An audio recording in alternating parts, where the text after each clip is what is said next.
you're not really trying to forget the resentment. And you're not trying to forget it because that's not possible.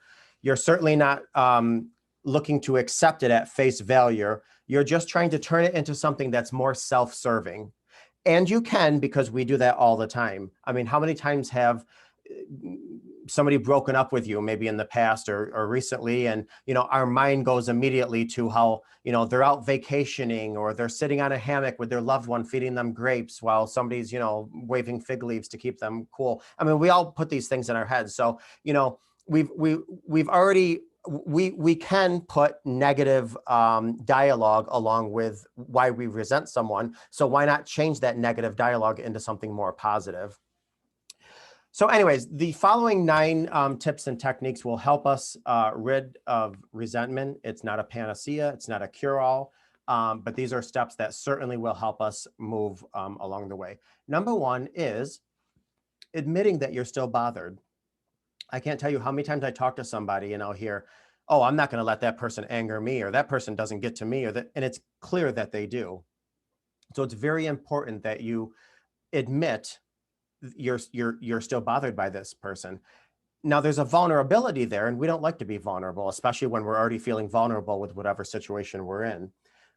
But repressing or suppressing anything does no good whatsoever. And even more so than that, it'll come out in other areas of our life if we try to repress or suppress or pretend that we're not bothered by something. The next one is to identify the emotions behind the resentment.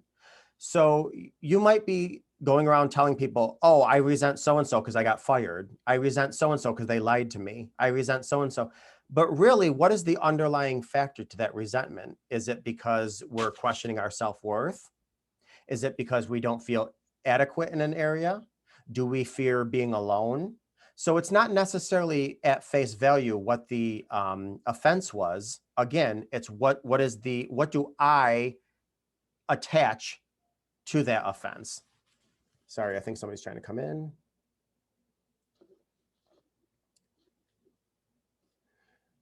Okay, applying the brakes.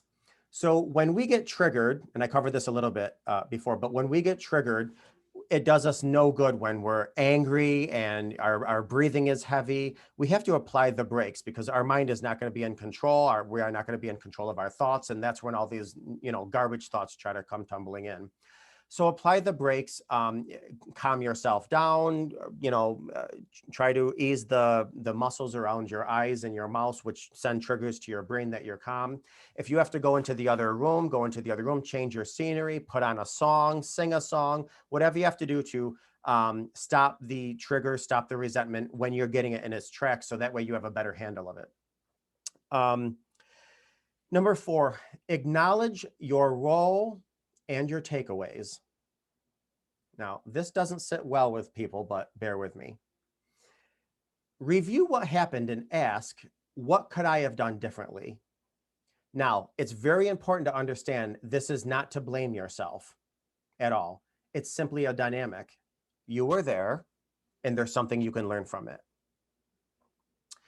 So again, this isn't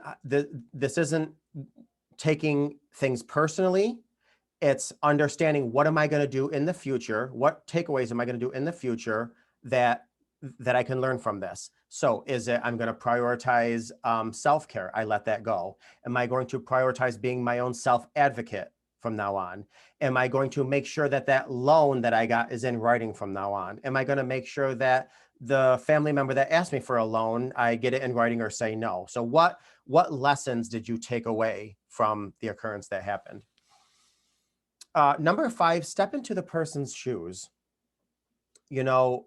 Obviously, I always say there's 3 sides to every event. There's each party's perception and then the actual truth. And try to step into the other person's shoes just to get a broader perspective of why they might have done what they did. This just helps us understand a little bit more that we're all human, we're all fallible. Does not excuse any behavior whatsoever. But I'll give you a quick example. Every single day when my father would come home from work and pull into the driveway, my mother would get ready and leave the house for hours. And this used to always anger me. and disappoint me. Like, why can't we, be a family together? And it wasn't until I was an adult that I learned that, or I discovered that the reason my mother got ready and left the house was because if my father and her were around each other, yet again, another World War III would have evolved, and the cops would have been called, and we would have been more traumatized than we already were. So again, it doesn't excuse it. It doesn't, blah, blah, but it helps you understand a little bit about the other person's perception. So, okay. And like I said, I was saying earlier, please bear with me because of my cold. I have to resort to my notes here. Also, number 7, describe how resentment has affected your life. Now, obviously, holding on to anger, you've heard this a million times, almost to the point of ad nauseum, is like drinking poison and expecting the other person to get affected. But really, it is. I told you before that resentment, anger and resentment is simply unfinished emotional business. It has nothing to do with the other person. So how is it affecting your life? Is it affecting your spiritual life? Is it affecting your relationship with others? Is it affecting how you're getting your work done? Is it affecting how you deal with your kids? Is it affecting your sleep? So, what is this doing to you that's negatively affecting you? Lastly, I just want to say, as far as number 7 goes, try and think of it even more extreme than it was. For example, you can say, okay, my spouse was unfaithful, but at least they didn't give me a disease. And if they gave you a disease, you can say, okay, my spouse did A, B, and C, but at least they weren't arrested and I was embarrassed. And if your spouse was arrested, you can say, well, my spouse did A, B, and C, and I was traumatized, but at least they weren't murdered. And now I have to raise my kids and try and explain to them A, B, and C. So try to look at it maybe even as a step above what happened as far as your offense. And number 8, write a letter to the other person and or yourself. Now, writing a letter, again, is not to accept what happened at face value necessarily, but writing is a prism, and it allows you to see things from all sides. You can write a letter to the person that offended you, and you don't even have to send it. This is just for you. And if you're not comfortable writing a letter to the person who offended you, write a letter to yourself. And this could be all sides of things, making sure you're compassionate, you're understanding, and you're writing a letter to yourself of what happened, how you think it happened, why, and what lessons are you going to take from it. All right, number 9, and I hope you appreciate my notes, and I that I brought, and I asked that you forgive me for having to constantly look at them. But like I said, I've been in bed for 3 days with a cold. Number 9, break up with your resentment. You have to have a heart-to-heart of what benefits you're getting from holding on to resentment. You have to come to terms with why you're holding on to resentment. And you have to make peace. Ask yourself, what am I getting out of holding on to resentment? You can think about this or write it down, a list of all the benefits of resentment. Yeah, I get my story. I get, some compassion from people. I get to be right. I get to be a victim. Write down on one side all that you're getting from holding on to resentment. And then on the other side, write down all the things that letting go of resentment will give you.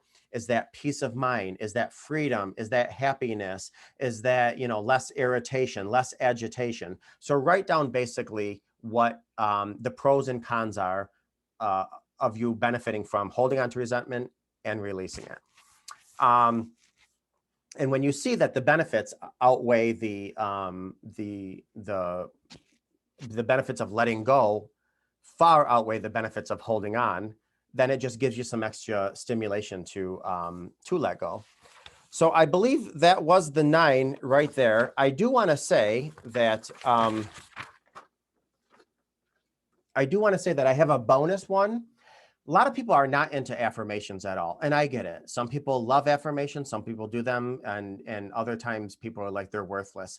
But these are actually intentional affirmations that are specific to resentment. So affirmations such as, I choose to let go of resentment so I can heal on my own. I believe so-and-so didn't intend to hurt me, and so I choose to forgive them.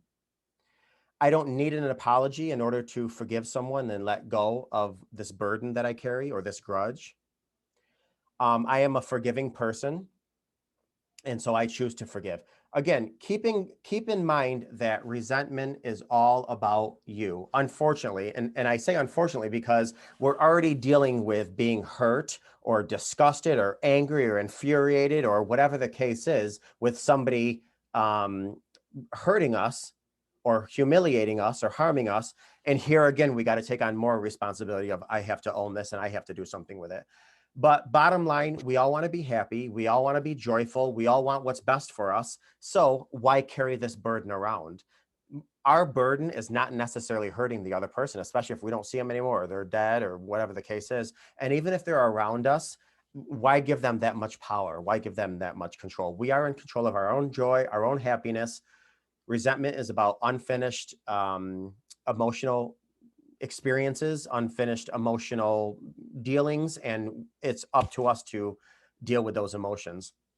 The last thing I want to say, I want to give you is what I call the hot air balloon technique when it comes to anger and resentment. So basically, you're welcome to close your eyes with this. It works best if you close your eyes. I'll close my eyes. You can do whatever you're comfortable with. Basically, what you do is, sorry, somebody wants to come in.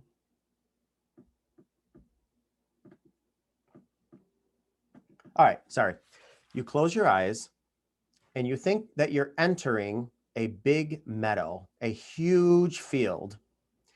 And in the middle of that field, there is a gigantic hot air balloon with a large basket. Around that basket are boxes. In those boxes are your hatred, your animosity, your resentment, your anger, your disgust. In those boxes around the hot air balloon are all the emotions that you're experiencing around resentment. One by one, I want you to walk over to those boxes and I want you to pick one of them up at a time and place it into the basket in the hot air balloon. And then intentionally go and take the other one and place it in the basket. Go and get anger, hostility, bitterness, disgust. Every emotion that's in those boxes around the basket of the hot air balloon, pick them up and put it in the hot air balloon. Take your time doing this. If you have to say anything, say it. If you have to feel anything, if you have to cry, laugh, let your emotions out. Once all of those boxes are in the hot air balloon, I want you to take the scissors that are by the hot air balloon and cut the string, allowing the hot air balloon to slowly float. So all of your anger, your hostility, your animosity, your resent, your disgust, your bitterness is in the hot air balloon and it's floating. And you see it go above the trees, towards the clouds, in the clouds, and the wind just takes it away.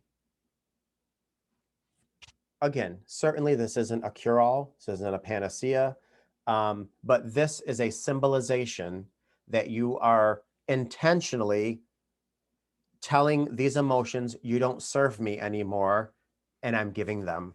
I'm letting them go.